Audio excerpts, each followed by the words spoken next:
And we're joined by tonight's second place finisher, Kyle Busch, driver of the number 8, and driver of the number 12, Ryan Blaney.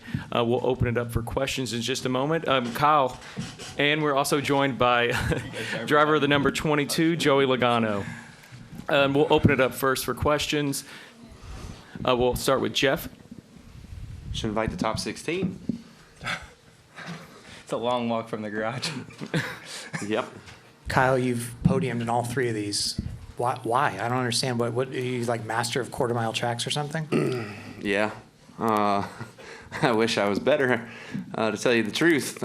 Second, third, second kind of hurts. But, just, I don't know what it really is. It's just tight nature, tight bull ring kind of stuff. And the things we all grow up doing, with Legends cars, late models, all that. And, always kind of enjoy getting back to those every once in a while whenever I can. Last year, I remember I went up to New Hampshire and ran a late model race at a tight, big quarter, small 3/8 mile racetrack and finished second there too. So second stuff sucks. Cool. We'll come up front to Lee. Lee Spencer, Sirius XM. Ryan, could you have ever imagined, A, having to take a provisional, and B, coming all the way from last to where you finished on the podium? Well, yeah, I mean, the plan was not to take a provisional. It's just our group was pretty slow. I guess we just couldn't go. And, so we're lucky we got in the race. And then, we did a good job all night, just kind of staying clean. And our car was fast, too, to kind of just drive up through the field. And a couple restarts went our ways to where kind of our lanes went and just had a shot. I got a terrible restart on the last one, but I probably wouldn't have won anyway. But, coming from a long way back, so it's fun. I think every time I've been here, I've been spun backwards about 2 or 3 times, so it's nice not to have that at the last one, so it's good. We'll come up front, and then we'll go back to Jeff. This is going to be for all 3 of you, since in the last 3 years you have raced the Clash at the Coliseum.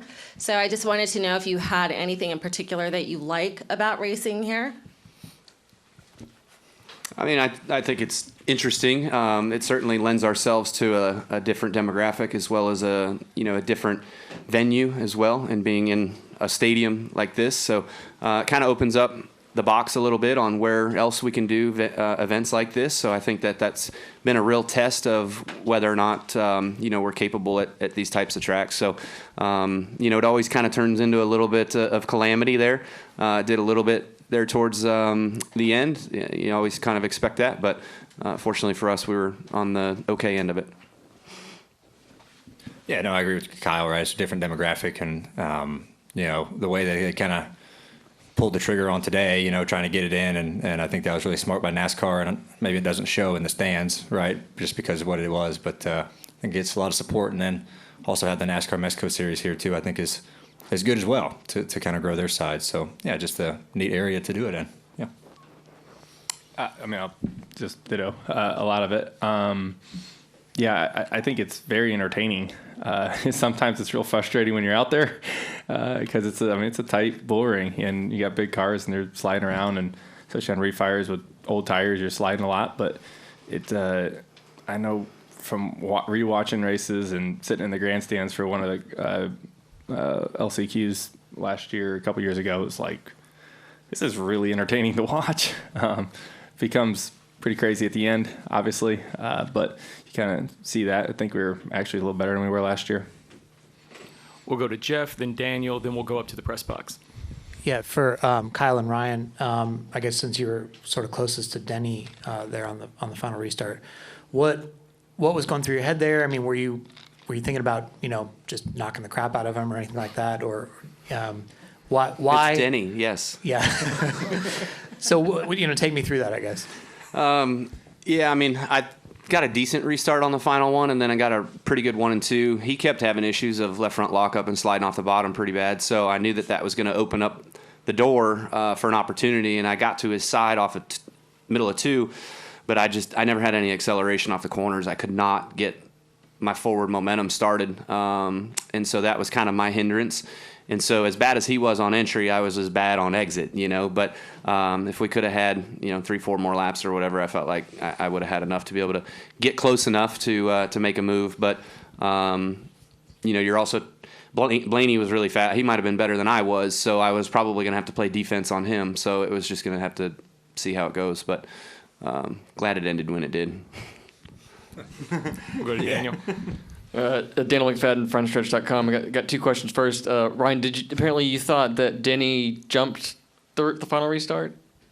Yeah, I mean, by a few feet. I mean, and obviously he kicked my ass on the last restart, so I'm going to say he jumped. But I thought it was a few feet early. But, yeah, it didn't make a difference. Okay. All right. And this second question, kind of going off of hers, if this was the last clash at the Coliseum, how would you guys sum up this 3-year experiment in South California? I mean, I'd say it was a success. Yeah. Honestly, like, I think all 3 years has been received really well. And, yeah, okay, the racing side can get a lot of chaos at points, but I think everyone enjoys it. Like, the fans enjoy it, and it gets good coverage. I think it's been a success. I don't see any negative sides to it, really.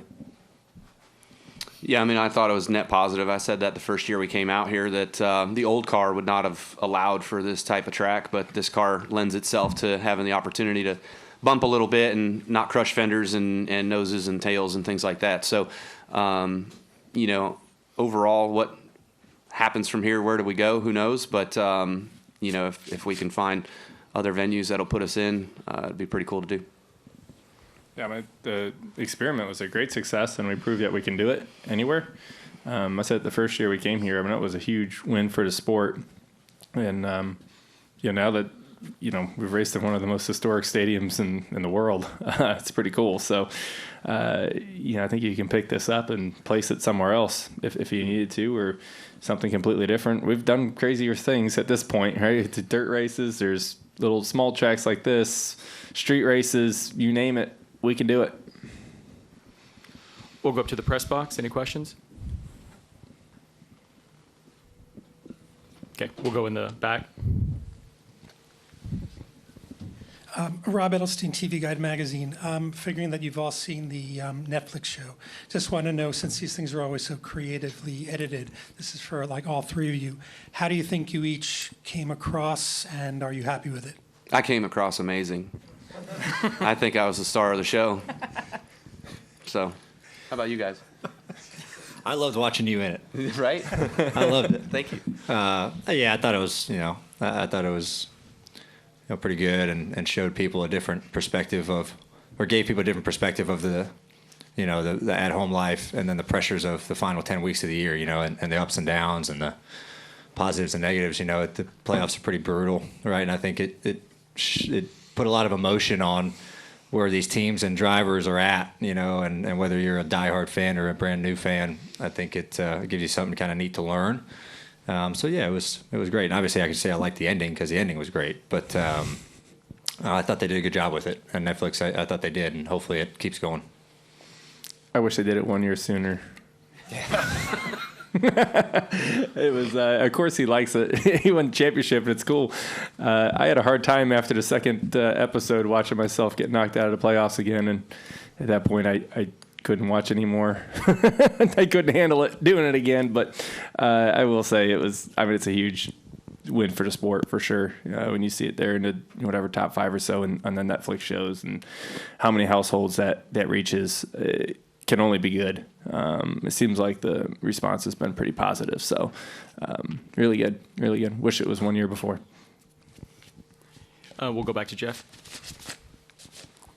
You know, watching it from up high, it felt like, you know, I feel like it felt like the veteran guys like you guys were trying to walk the line of being aggressive and using the bumper, but not so that you're going to use up any, you know, favors that you need later in the year, like for an exhibition race. But I felt like maybe some of the younger guys were a little more aggressive and may have gotten some little rivalries going. Is that in your mind as you're making those moves? Are you trying to walk that line? Do you care? Is it expected that you're going to get moved and have to bump people out of the way? I mean, you try. You know, the racing is usually an eye for an eye more times than not, or trying to come out with some explanation of what happened, and mistakes are mistakes. And here obviously lends for a lot of things, and I've been on both ends of it. It's I obvious. got Kyle last year, so it's I still owe him. yeah, he does. But that's I mean, it's part of racing here, and you try not to, right? Because yeah, there's bigger races down the line, but sometimes you're in a bad spot and you just make a mistake. That can happen too, or it's just flat out aggressive and doing that type stuff. And I don't know. Sam said you guys are flying home tonight, so you've gotten too rough with each other. Been an awkward flight home, huh? Could have. We'll play cards and laugh Just all the way didn't home. Be materialize. good. Joey will laugh the whole way home. You what? Nothing. Shit, I didn't hear.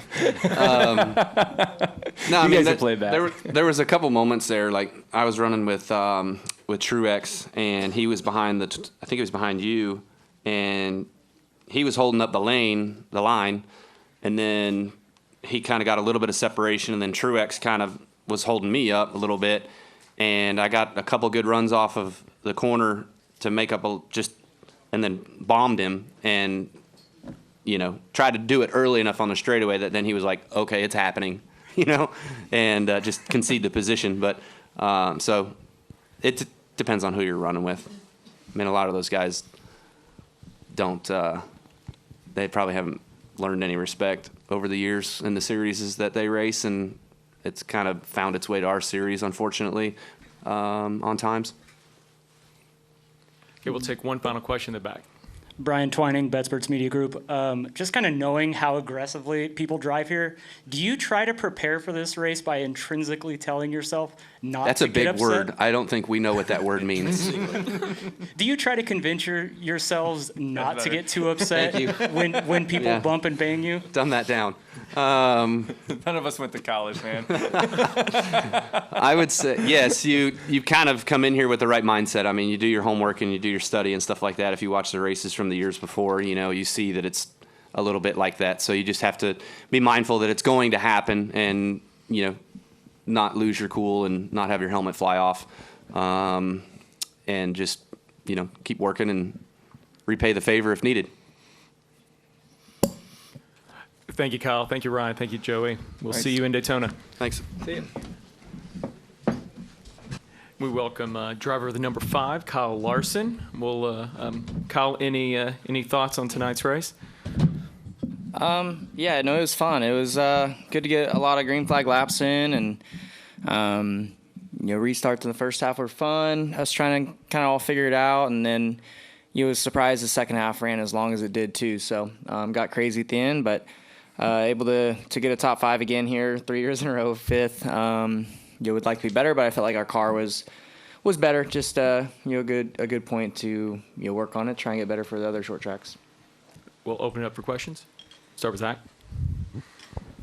Zach Sterniolo, NASCAR.com. Kyle, just the fact that we got this race in this weekend, the decision to move it to Saturday night, what did you think about it, and just the fact that we were able to do something like this so flexibly?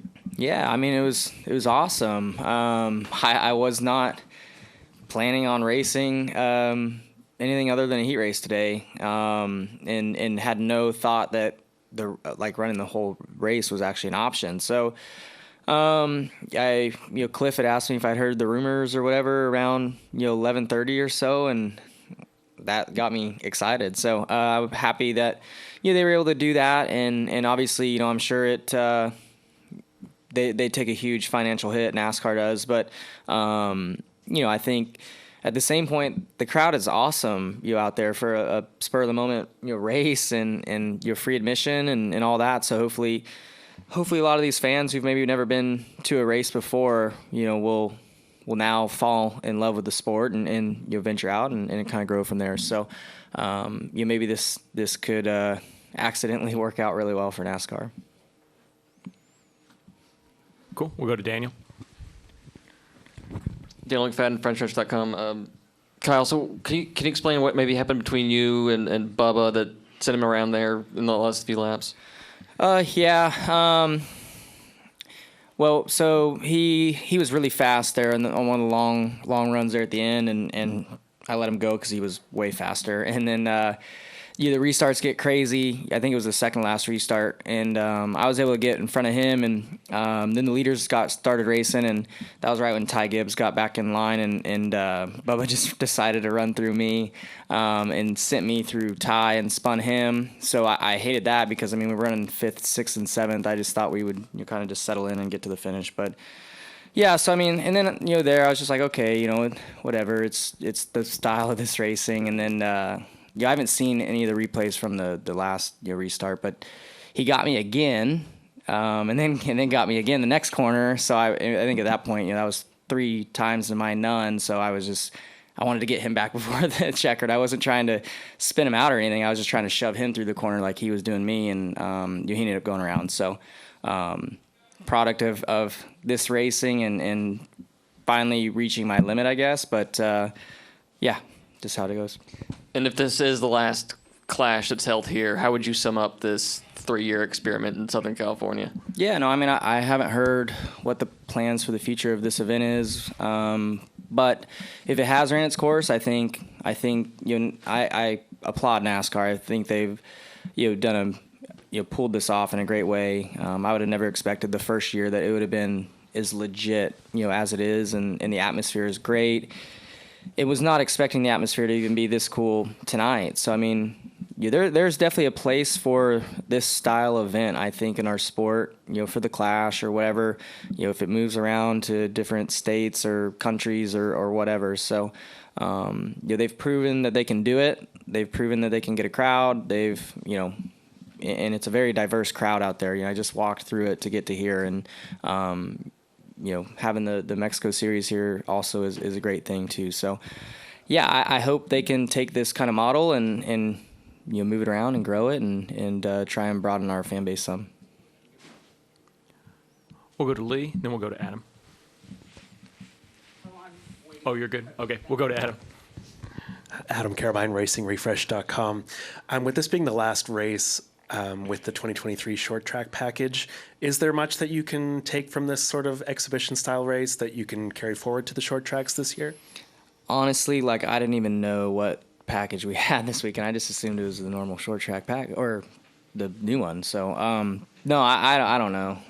I think we're going too slow here anyways to get a feel for the aerodynamic changes if they were to take the spoiler off or do anything to the cars. So, no, I don't think there's much you can learn. Just more on probably the car, geometry and stuff like that with your, setup that way. But the aero changes, I don't think would have made a difference at all. Any questions up from the press box?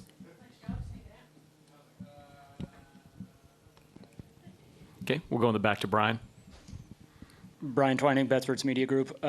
Like you said, you and Bubba kind of got into it at the end there, but I mean, with this being an exhibition race, do you think the drivers are a little more open to forgive and forget because now you have a pretty extended break before you get into Daytona and the actual real racing? I don't know. I mean, obviously Bubba and I have had a history in the past, so I'm sure. Or I don't really know, I mean, hopefully forgive and forget. I mean, like I said, he ran through me 3 times. I was just the one who happened to get him at the end. So I hope he understands that part of it. But given our history, who knows? But I'm over it. I probably would have been over it too if roles were reversed and I ran through him 3 times and he finally spun me out the last corner. So, but we have different personalities too. We all do out there. So everybody handles it differently. So, but yeah, no, I mean, it's just a product of this racing, really. I mean, I try to tell myself to let things slide a little bit more, just knowing that hits are coming from behind and stuff. But usually when you're out there, you can get a good sense of when it's happening from the car directly behind you or 4 back. So yeah, it's just kind of the way it goes with this race, and yeah, so it's just the Clash. We'll go to Jeff, and then we'll go to Bob up in the press box. Couple years ago, there was so much talk about the low speed impacts with this car, were really causing some of the head problems, and the impacts were so jarring. There was a lot of contact tonight. Is that a thing of the past? Do those still hurt? Well, I mean, it doesn't feel like the old style car because you would have never done that with the old style car. We wouldn't be running into the back of people because it would damage our cars. But yeah, I mean, I didn't think about that much during the race, but it definitely felt a little bit softer the direct hits from behind compared to last year, it's still, it's still a lot. But I would say, yeah, it felt a little bit softer. So, it makes a difference. And hopefully over time, if we have another next-gen car, we can keep all that in mind and make something even softer and safer and all that. Okay, we'll go up to the press box for Bob. Yeah, Kyle, they changed the mufflers for this race. I'm curious if you could tell any difference with the heat. I wasn't sweating at all after the race, and I don't remember being crazy hot last year either, but probably a little bit hotter than this year. So, yeah. I mean, I would say it had to have been an improvement, and I know fans hate it, but I love mufflers on these Cup cars. I think they're too loud. So, yeah, keep them coming. Kyle, thanks so much. Appreciate it. Yep. We'll see you in Daytona. Yeah. And we'll welcome tonight's race winner, driver of the number 11, Denny Hamlin, to the stage.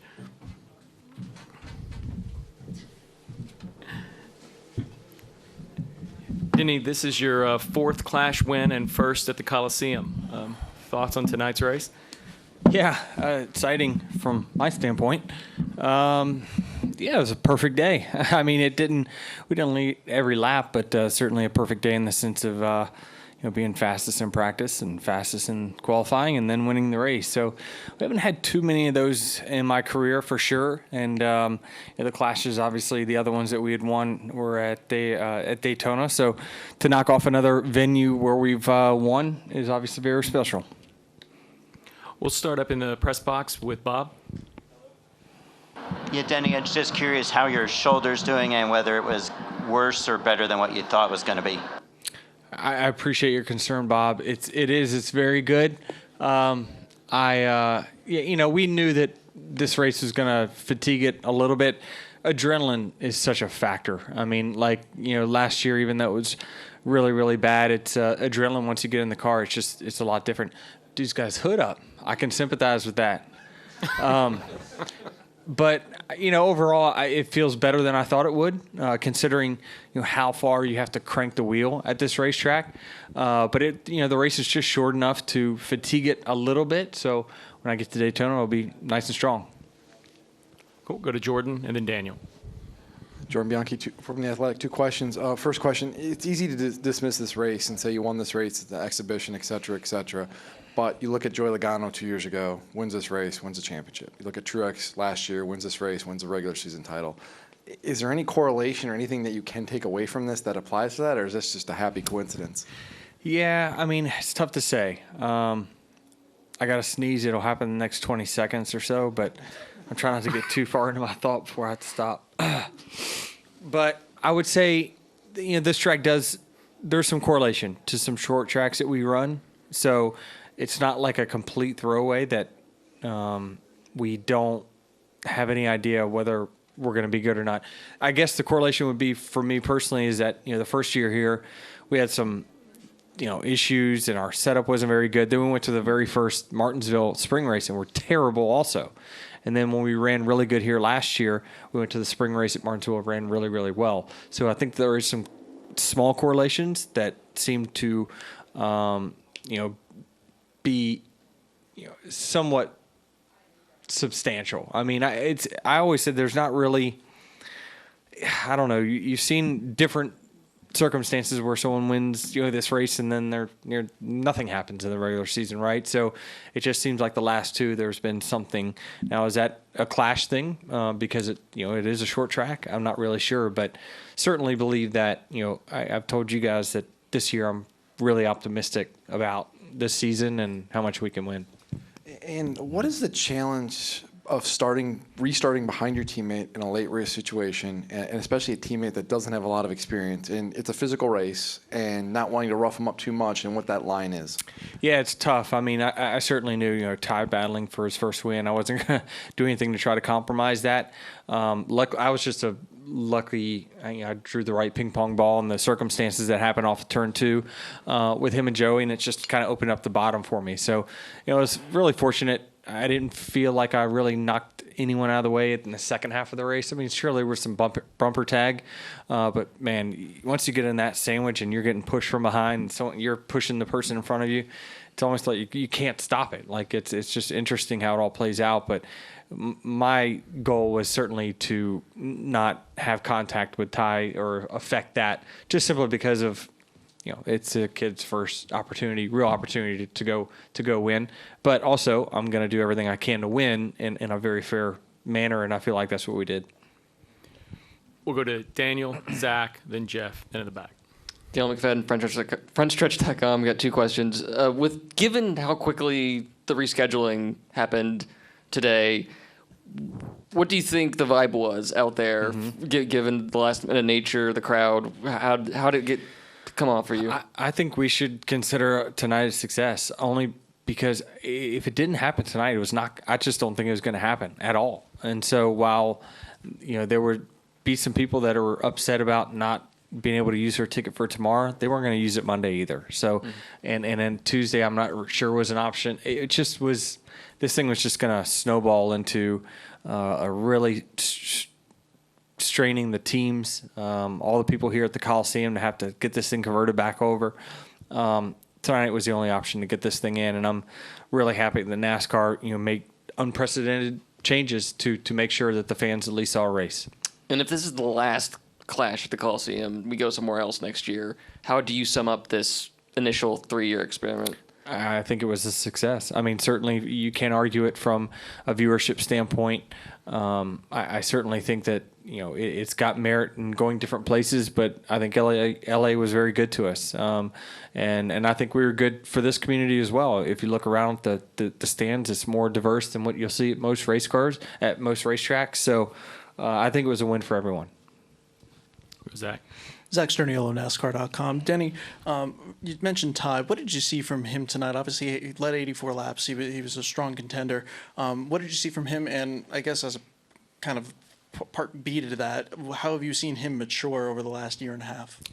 Yeah, I mean, he's just gotten better, right? I mean, he's very young. He's green. I mean, he is definitely green. But I have a lot of interactions with Ty. Obviously, he flies to and from races with me each and every week, and he asks a lot of questions, and so that's certainly something that it's going to take time, and I think he's going to have tremendous success this year. I think he's going to be part of the playoffs. I don't think that's going to be a big shock to anyone. But he's far ahead of where I was when I was his age, for sure. When I was his age, I was definitely still running late models for sure. I don't even know if I'd won a late model race yet at this point. So he's certainly way ahead of that step, and we're going to be talking about him for 20 plus years, right? So he's got a great foundation. He's going to be with a great team for the rest of his career. So he's got everything lined up right for him, and it's very easy. It will be very easy for him to be tough on himself or pick apart what he could or should have done. But he's gonna have so many more opportunities. It's hard to look that far out when you're that age. But he certainly needs to put in perspective that he's really making some big strides, and he's starting to race with the big boys. Going back to Jordan's question about the correlation in terms of this clash and future success, just building momentum from this weekend, how significant is that for the 11 team to start off on the right foot? Obviously, it's been a great couple of years, really for the last 5 or so, 6 or so years for you and this team. But to build momentum tonight into this season, how significant is that?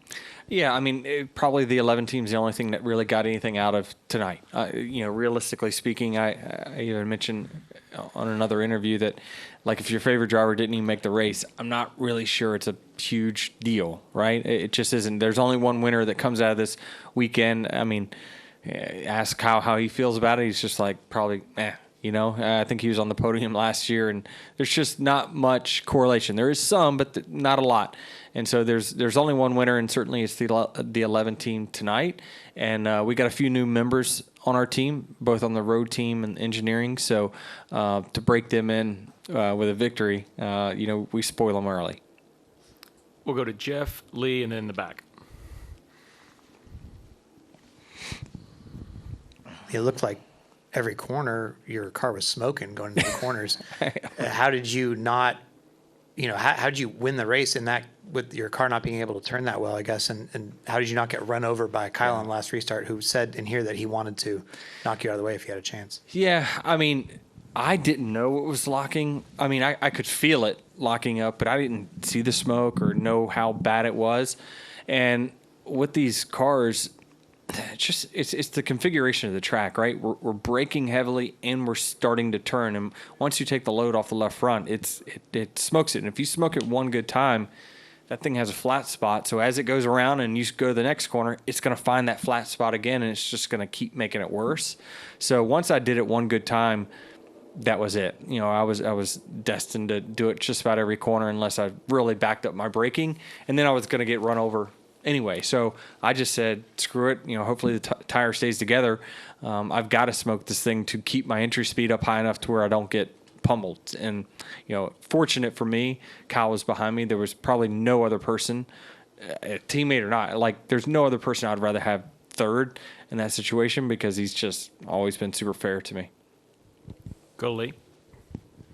Lee Spencer, Sirius XM NASCAR Radio. Sorry if this was asked when I was outside, but how does the shoulder feel, and does winning kind of, cure some of those ailments? Mm-hmm. Yeah, I mean, it feels good to me now. I mean, certainly I can feel now. I kind of let things go. It's aching and whatnot, but like that's very normal. I mean, when I do PT, it aches the next day as well. So it's all just part of getting better and stronger. And, I found while running the sim that this race was far more strenuous than a Las Vegas or a Daytona will be. So I think that we've kind of passed the test that we're going to be good to go to start the season. And, it's certainly not going to be a factor for the 11 car. Mm-hmm. Okay, we'll go in the back. Alan Basiahe, Net 25. Compare your thoughts after lap 10 restart versus lap 1 restart. And also, if there is a second season of NASCAR Full Speed, should this race make it be a feature in it? Yeah, certainly. I mean, the collaboration between the city and NASCAR over these last 3 years has been awesome. And it'd be great to see that. I mean, there's probably very few people, right, that watch that series on Netflix and know that, hey, by the way, they built a track inside of a football stadium as well. So, that's not part of the story, but certainly I think that it just gave the fans just a little bit of taste of what this sport is about and what it can do. And I think there's still really a lot of stories to be told. And so I think, more than likely you'll see something like that again this year. And this is a great opportunity to tell the story about LA and that collaboration.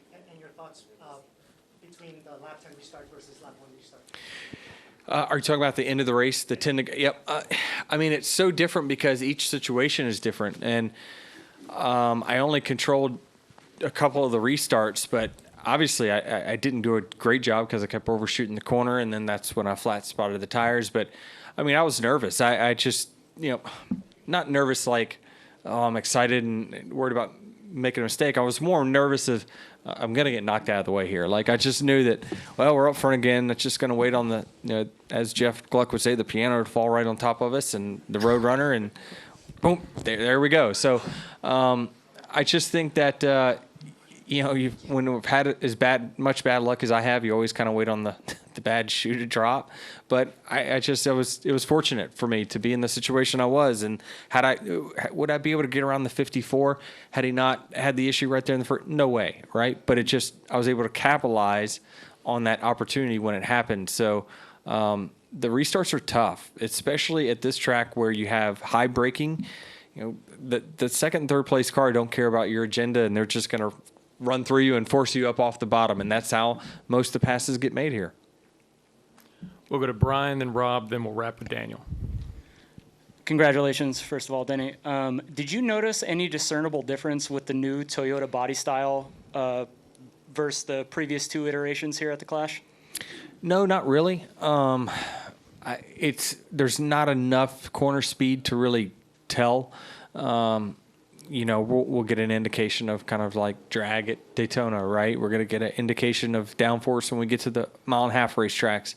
But certainly feel like it had a lot of speed, right? We got on the pole by more than a tenth on a track where everyone runs nearly the same speed. So I think that it obviously they spent a lot of time between Joe Gibbs Racing and Toyota and 2311 developing, this new XSD, and obviously it's 1-for-1 now, but I still think it's too early to really draw any conclusions to, where it's going to be better. We'll go to Rob. Rob Edelstein, TV Guide Magazine. Another question about the Netflix show. You were a big part of the early part of it. First, were you happy with how it all came out in terms of how you were shown? And if you had the editing pen, what would you have changed? Yeah, I don't know. I think that there was, when you set out from the very beginning that it's going to be X amount of episodes, this amount of time per episode, they got to get through the 10 weeks, right? And so you average that out, that's 2 weeks per episode.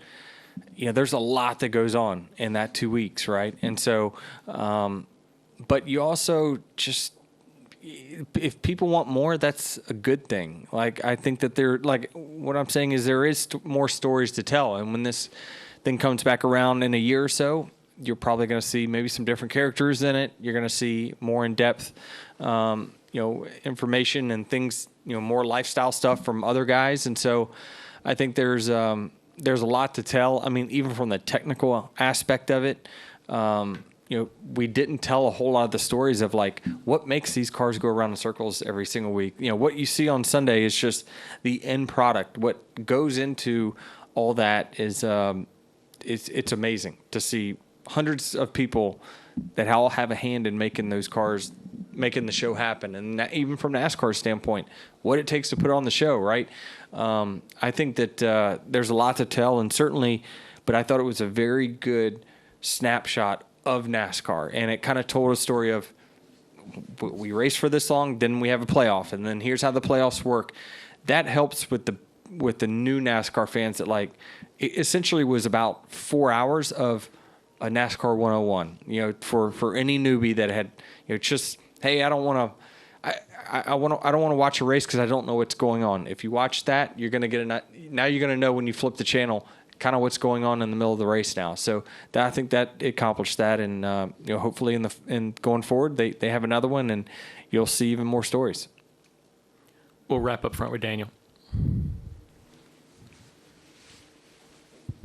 So it's only been 5 days since the series debuted, but I was wondering, in your role as owner, have you heard? And we've heard some data about the shows, top 5 in the U.S., top 10 in the U.K., stuff like that.